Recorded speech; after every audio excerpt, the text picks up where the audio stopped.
Bonjour à tous, donc aujourd'hui petite vidéo comme promis sur la suite de mon maïs. Donc aujourd'hui jour de l'été, donc tout le monde l'aura compris, 21 juin. Voilà, ça fait un mois quasi jour pour jour, enfin un mois hier, que j'avais fait la vidéo sur mon maïs. Donc maïs, je rappelle, semé en semi-direct avec le UR SD 300. Donc semé en direct dans un entre guillemets faux couvert de Féverolles, puisque le couvert y était. Enfin bon, je vais tout expliquer dans la vidéo précédente. Voilà, donc voilà le maïs, voilà mon maïs. Depuis un mois, donc très belle évolution. Bon, comme je disais, on voit que c'est un maïs quand même qui a pas mal souffert au départ, quoi, puisque je l'avais semé fin mars ou au 2 avril, je ne sais plus. Euh, donc c'est un maïs qui a pas mal souffert au départ, comme je disais l'autre fois. Donc là, alors là, la preuve, elle est très flagrante, puisque là, on le voit très bien, maintenant qu'il a pas mal évolué. Voilà, alors là, on a le maïs plein champ, voilà. Et là, on a le maïs qui est à l'abri du mauvais temps des arbres. Voilà, donc, on peut dire 10-15 cm au moins de plus que celui qui est en plein champ. Donc là, ça se voit, c'est super flagrant. Donc voilà, de ce maïs, j'ai remis 60 unités d'azote. D'ailleurs, ça se voit, hein, ils avaient annoncé de la pluie et c'est pour ça que je l'avais mis et ça ne l'a pas fait de suite. Donc il y a eu quelques feuilles un peu cramées, mais bon, c'est pas très préjudiciable, je pense pas. Bon, chose que j'avais pas dit à la vidéo précédente. Alors c'est vrai que il n'avance pas extrêmement vite à côté d'autres maïs voisins. Bon, mais je précise donc que c'est un maïs, c'est un indice 600. Donc très tardif, 590 ou 600. Enfin bon, c'est très tardif. C'est le LG 3597. Moi, ça fait quelques années que j'utilise ce maïs. C'est un maïs qui marche très bien, qui est régulier dans les rendements, qui peut. Voilà, il fait pas des gros écarts d'une année à l'autre, quoi. Ça peut arriver, mais bon, dans l'ensemble, on peut pas dire qu'il bouge beaucoup. Voilà donc, voilà le maïs. Donc, vous voyez, les pieds se sont quand même pas mal développés, des jolis pieds quand même, hein. Vous voyez là, ils sont deux, mais bon, visiblement, ça n'a pas l'air de porter une bien grande atteinte au développement, puisque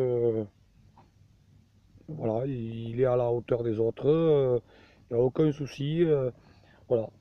Là, alors, je vais vous parler de la répartition donc, du UAR. Donc là, quand même, on voit bien la répartition. Alors, bon, bien sûr, des écarts, hein, on n'est pas sur du monograine. Voilà. Donc, ce maïs, ma foi, je pense qu'il est en forme quand même.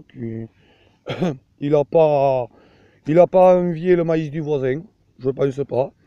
Bon, alors là, il va falloir faire un rattrapage urgent. Parce que, voilà, là, j'ai quelques petits ronds de chien-dent, quelques petits ronds de liseron. Rien d'extrêmement grave quand même en soi, hein. Mais bon, il y est quand même, donc voilà, il y aura vraisemblablement un petit rattrapage. Euh, voilà à peu près ce que je pouvais dire. Si on avait vu le loupé de désherbage dans les féveroles, donc ça donne quand même un bon exemple, oui, le loupé de Roundup. Voilà, là on est dans donc, le fameux loupé. Les féveroles, on voit, bon, elles sont cuites, hein. Voilà, ben, le maïs, même là-dedans, on peut suivre. Même dans ce loupé de désherbage, le maïs continue son train. Pas de, y a pas de, un peu là, on peut dire là, il est un peu gêné peut-être. Mais ici, voilà, on voit quand même, c'est vraiment loupé. C'est vraiment, vraiment loupé. Même là, je pense que j'ai vu un peu large par moment. Mais bon, moi personnellement, j'estime que voilà, il suit son cours gentiment. Il a pas, au risque de me répéter, il a rien à envier au maïs d'à côté. Après, voilà, c'est un indice 600, donc c'est sûr qu'il ne peut pas avoir un développement comme un 400 ou un 500, hein. Donc il sera plus lent, automatiquement. Mais bon, voilà, voilà le maïs. Donc on voit qu'il y a un enrouleur prêt à être lancé. Justement, c'est quand j'ai jeté l'engrais qu'ils avaient annoncé la pluie et que ça ne l'a pas fait. Mais bon, il a fait que 20 mm, donc pour ne pas perdre cette petite avance que nous avons eue, je pense que je vais quand même pas tarder à allumer parce que voilà. Alors on peut quand même jeter un petit coup d'œil au sol. Si j'arrive à ouvrir le couteau avec une main, c'est pas évident. Voilà, voilà.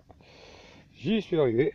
Donc voilà, le sol, on voit quand même, c'est pas le sol n'est pas fermé, quoi. Le sol n'est vraiment pas fermé. On creuse assez facilement. Bon, la fraîcheur est moyennement quand même comment dire retenue, quoi. Parce que c'est vrai que une absence flagrante de couvert là fait que l'évaporation y est quand même, quoi.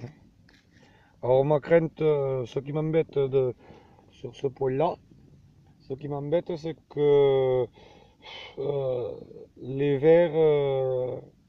les vers pour donner un exemple, ne remonteront pas puisqu'ils n'ont ils ont rien à manger au sol, quoi. Ou très peu, quoi, très peu. Donc en plus, ça crame là entre les rangs, donc je pense pas qu'il y ait beaucoup de verre qui monte, quoi. Vous voyez là, il y a quelques résidus.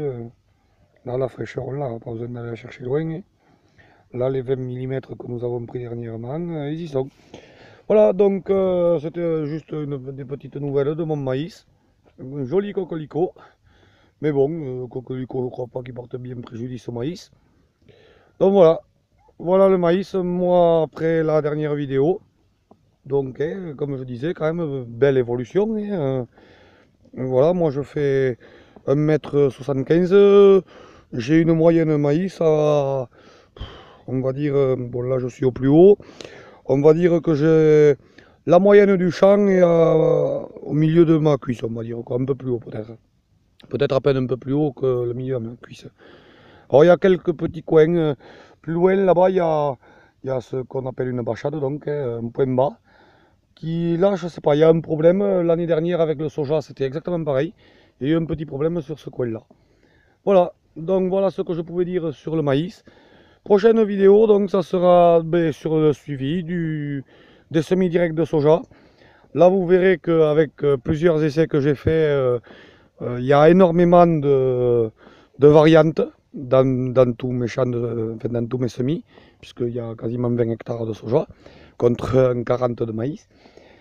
Donc voilà, vous verrez, il y a quand même pas mal de différences, pardon, par rapport aux différentes variantes que j'ai fait de semis. Mais on en parlera à la prochaine vidéo pour le soja. Voilà, j'ai un petit tour de mon champ de maïs vite fait. Alors, je sais pas s'il y avait le soleil, on voit bien. Mais bon, maïs qui suit son cours, gentiment, pas d'histoire. Visiblement, voilà, c'est un peu d'irrégularité dans la poussée, c'est un peu dommage, je trouve. Mais bon, voilà, il suit son cours gentiment. Voilà, donc pareil, là, dans un mois ou un mois et demi, ben, je ferai une autre vidéo pour le suivi de ce maïs, pour vous tenir au courant. Voilà, merci d'avoir regardé cette vidéo et donc à la prochaine vidéo. Au revoir.